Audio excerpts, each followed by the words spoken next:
लोट पोट हो जाला।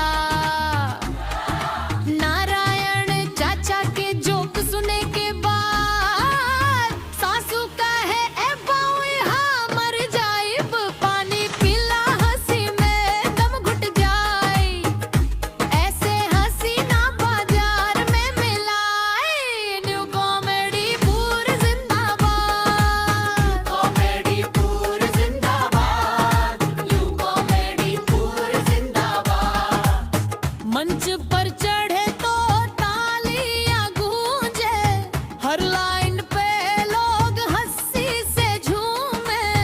बुढ़वा होके के जवान सब ताली बजावे, बच्चा बोले चाचा जी फिर से सुनावे। इतना टैलेंट कहाँ से लावेला, भगवान भी ऊपर से मुस्कावेला। नारायण चाचा जाई जिंदाबाद, न्यू कॉमेडी पूर जिंदाबाद, न्यू कॉमेडी पूर जिंदाबाद। अब गांव गांव नाम चलबा, नारायण चाचा के जलवा चलत बा।